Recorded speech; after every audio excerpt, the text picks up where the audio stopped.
Hi there, you're watching the Gardens and Graveyards channel. My name is Charisma and today we are in the garden and I have a whole laundry list of things to do.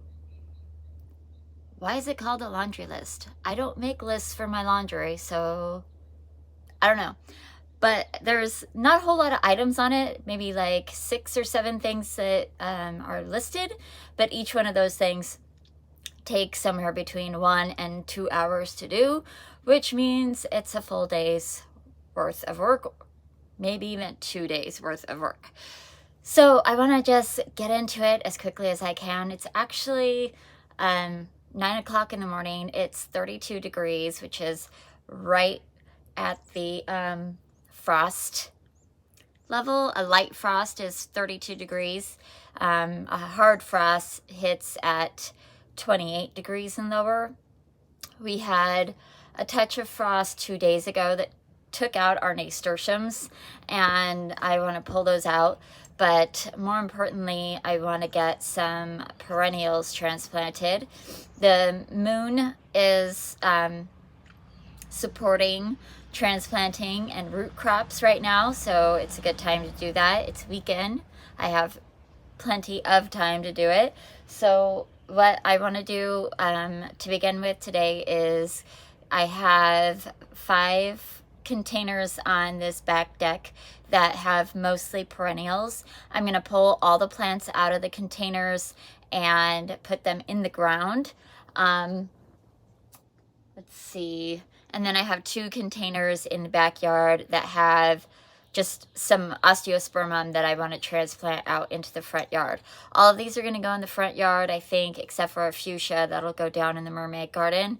I have a wheelbarrow here that I put soil in. My thought was I can kind of nestle the root systems in that soil. The soil's been kept in the garage, so it's warmish.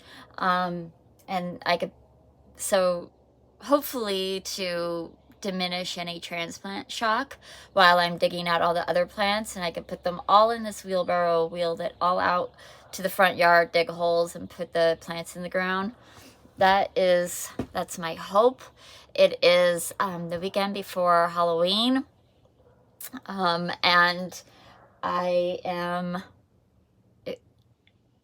definitely cutting it close, being this close to the frost. Normally we don't get frost until the 1st of December, so this is a little bit early for us, but I'm sure it'll be fine.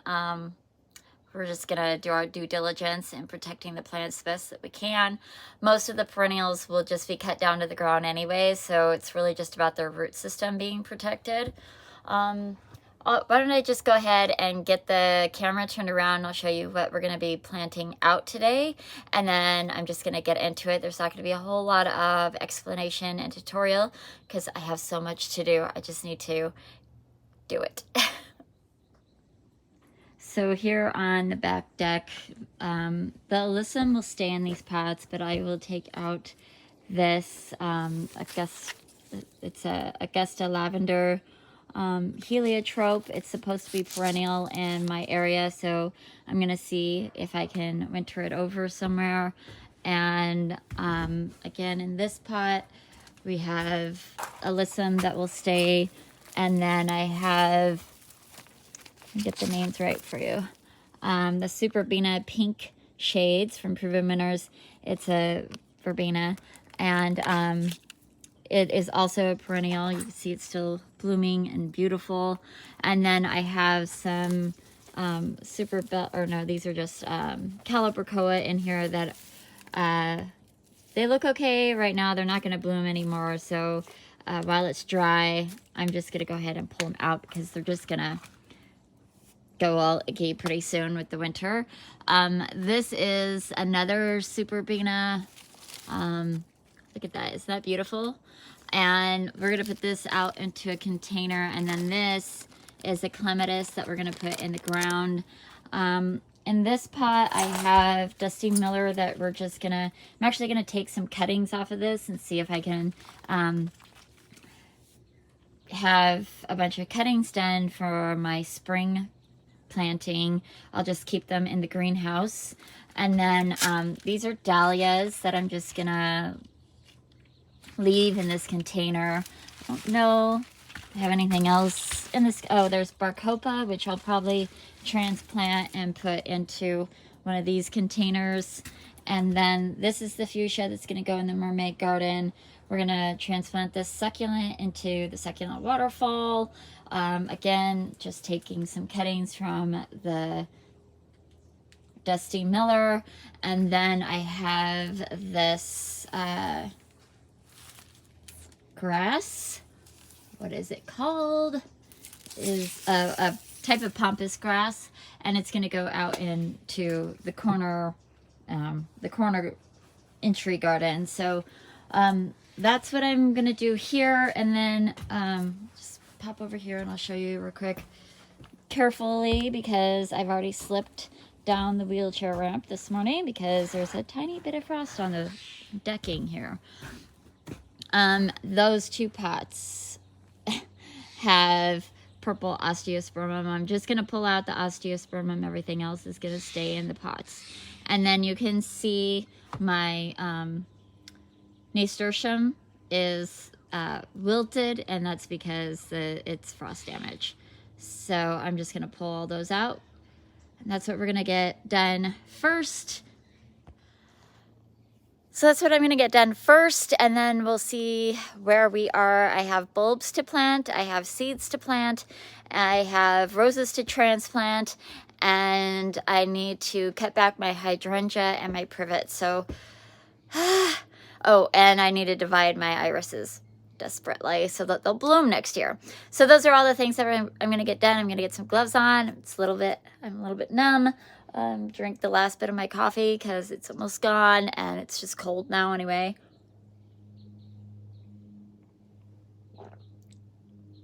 I drink Death Wish coffee. It is the best. It's just delicious. Yeah. Okay, let's get into it.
Well, look at that. That's interesting.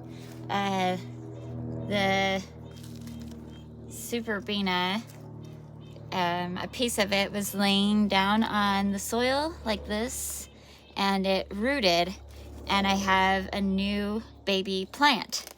So that's pretty cool. This is the Superbena Stormburst, and it's probably my favorite one, so I'm excited to have two of them.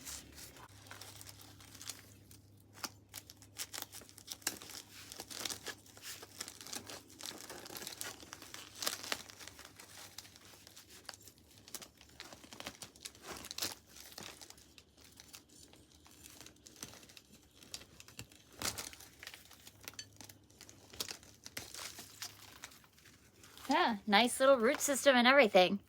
Cool.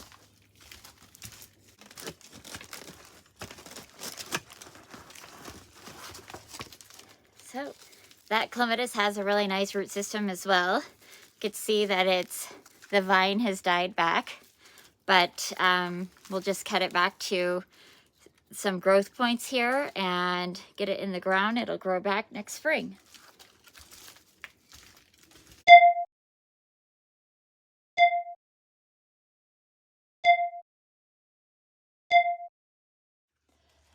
All right, the last thing I'm gonna do here on the porch is take some cuttings off of the dusty miller. I've already got one container done. I have about a dozen cuttings in here, and I have like 6 or 7 in this one, so I'm gonna finish filling up this container. With dusty miller, where I live anyways, I don't have any problem getting them to root. I've done them in straight vermiculite, straight perlite. I've done them in a sand mix. I've done them in a seed starting mix. I've done them in straight up soil. I don't use any rooting hormones. They just like it here. So I just is going to show you how I take cuttings, and then do your own due diligence in what kind of medium you need to grow your dusty miller in. They don't love to be rooted in water. They tend to kind of rot because their stems are really juicy and they just take up so much water that they just kind of rot out. What else? I don't know. You do want a really good, clean, sharp pair of pruners or a razor blade to do this with. I like to use my floral pruners because they're easy to handle and they're really sharp.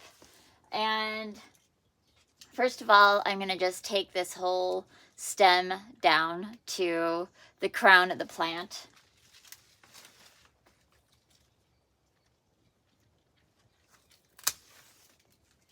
I'm only doing that for ease of access. And so what I'm looking for here, obviously you don't want anything that looks like this, dead, damaged.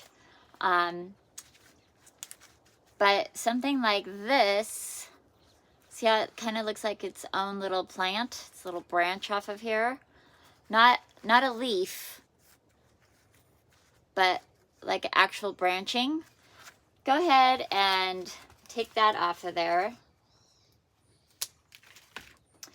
You don't need this much stem, so I'm going to cut it down to here. Then I'm going to take off all but 2 leaves, and I'm going to pop it in the soil. I make a little hole with my finger so that the cells of the plant don't get crushed, getting jammed into the soil. I just kind of make a little hole and pack the soil down around it.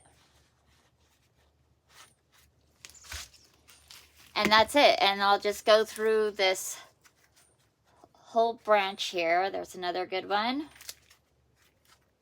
Take off the lower leaves. This one has 3 little leaves, so I'm just going to take off that one. Now I just have 2. Put that in the soil.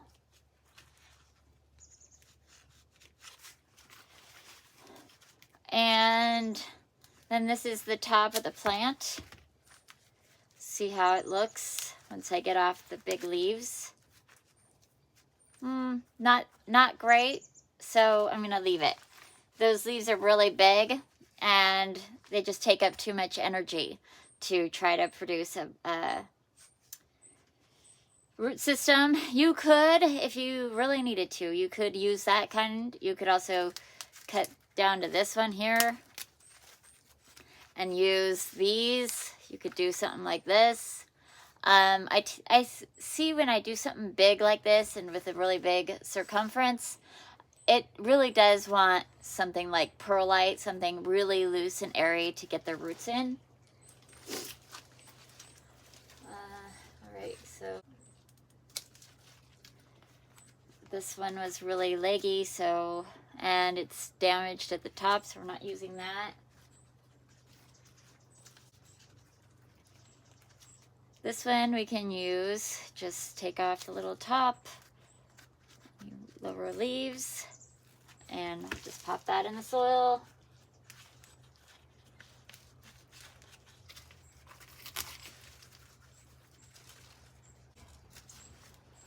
See this one? This one's nice.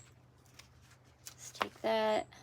Some damaged pieces of these.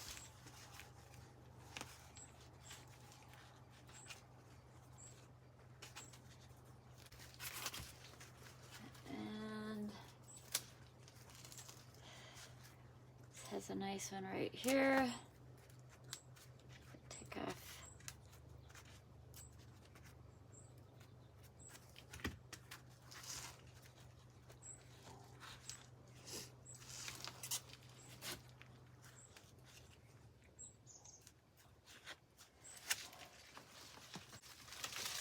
And you could see that didn't leave me with a very good plant, so I just took the whole thing out and I'm done.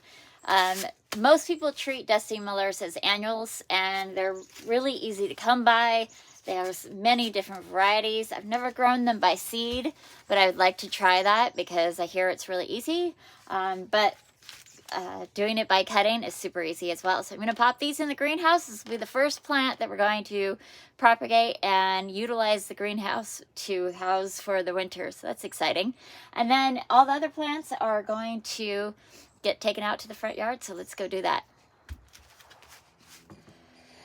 All right, so I got all of the containers emptied.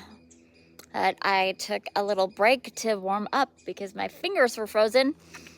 And now I'm in the front yard and I have a wheelbarrow full of plants that need to get put in the ground.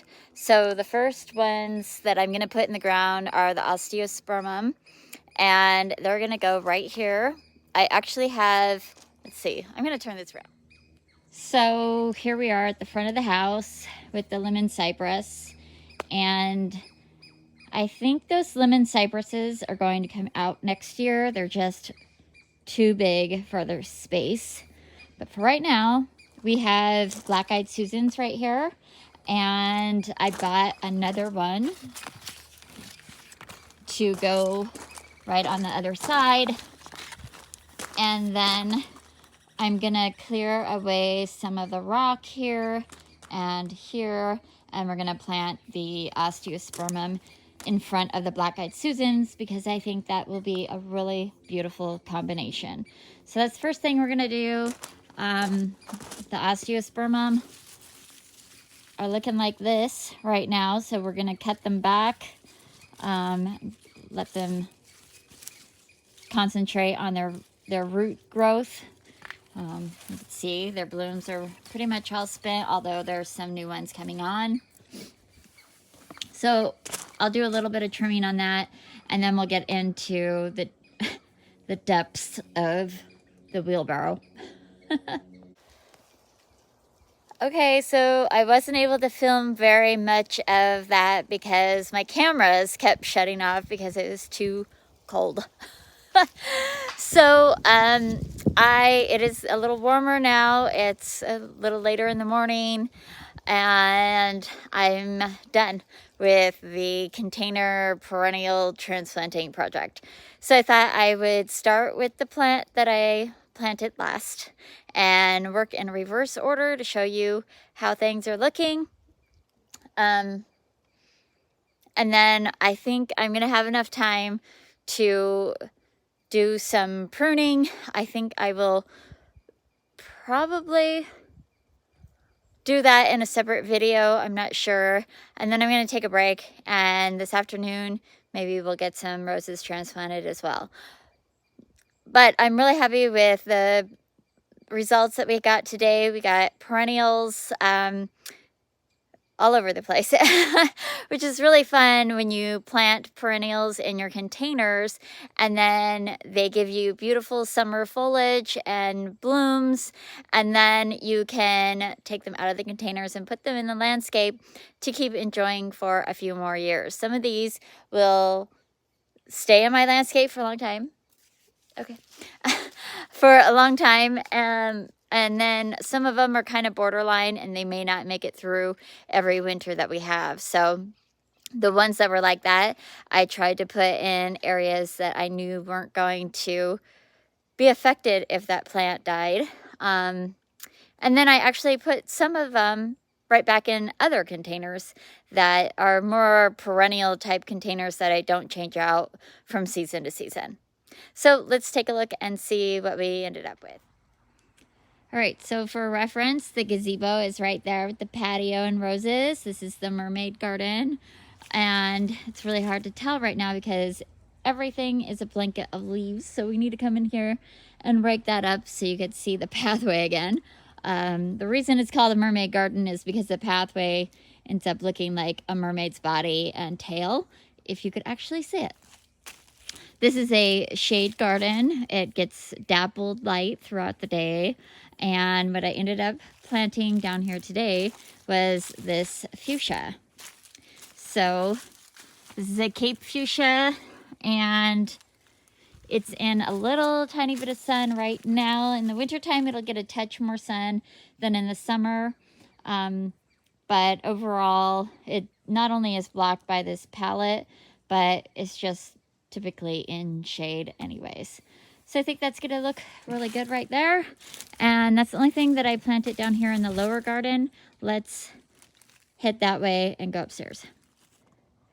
All right, so here we are at the top of the medicine garden. The medicine garden goes down that way, and the pathway on the upper side. I have this container. It has lemon balm here and marshmallow here. And I planted this Stormburst Superbena.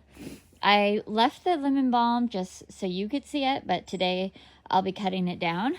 And then you could see all its new foliage down there. That's what will winter over, but this will just turn black and die like this. So I want to go ahead and harvest it. I love it in tea. So I'm just going to go ahead and do that after I'm done filming it. And then in this container, I put the Superbena pink, and this has a bay tree in it, which I'm slowly trying to train to have 3 little clumps, because I have a dream of dressing it up like a snowman for winter. And then I also have this succulent that's draping over this way. This is the ice, what are these called? Ice plants. And it has a magenta flower, which I think will look, it's very similar in color as this pink Superbena. So I think that'll be really fun.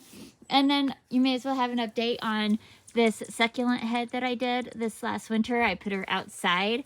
Well, now that it started to rain a lot, this pseudo stone spray paint clearly doesn't like to be outside. So the succulents are doing great, and she was a really cute addition. I might just wash her off and let her be Barbie in the garden. So I'm not sure if the succulent that was in the container is tender or not. So good luck, I guess. I put it in that fall basket up on our porch rails because I lost the mums this morning in the frost. We'll see.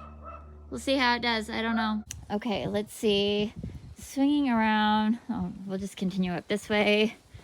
As you can see, the wheelbarrow is empty except for some Dusty Miller, which are actually going to go in a pot after I plant some bulbs. So hang in there. We'll get to you. Okay, so this is the front of the house. I planted the black-eyed Susan. I planted the osteospermum. I brought my rack out a little further. This black-eyed Susan was already there. Planted this osteospermum. And I think that's it. Oh, there was a dahlia. There were 2 dahlias over here. I left one. I transplanted the other one right here. And then we picked up a dahlia at a nursery recently, and I got it in the ground and put it right there.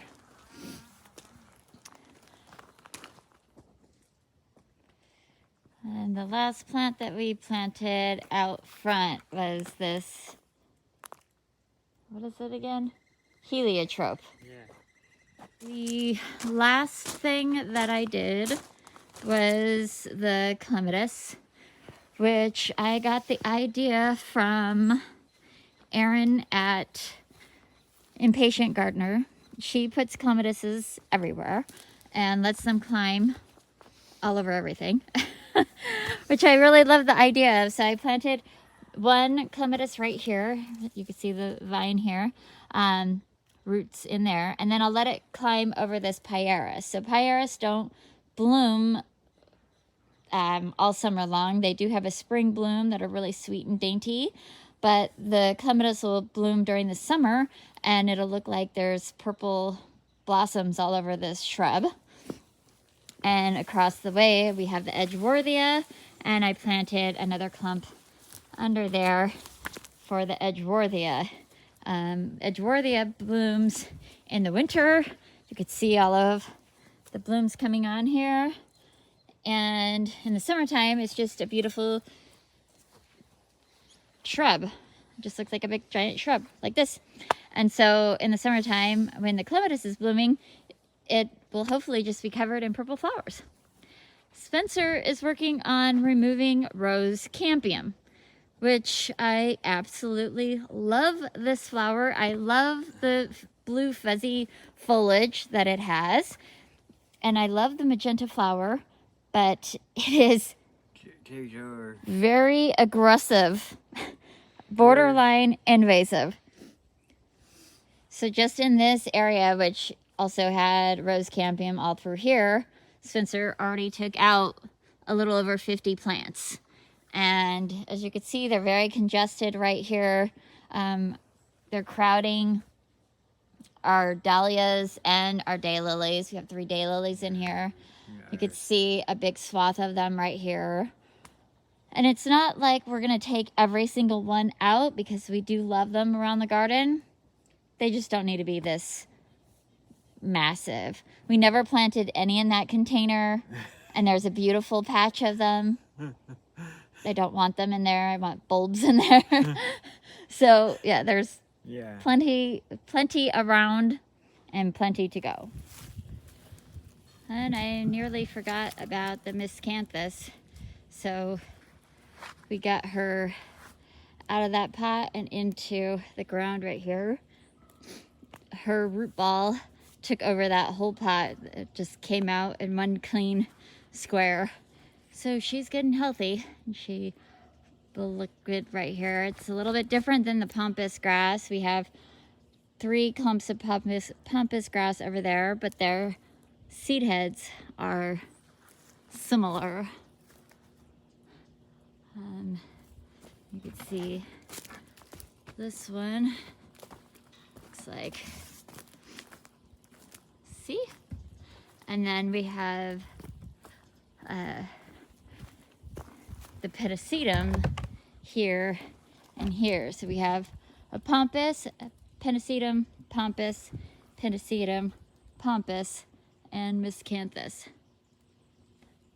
It's going to be a beautiful, just huge swath of big, lovely, grassy texture.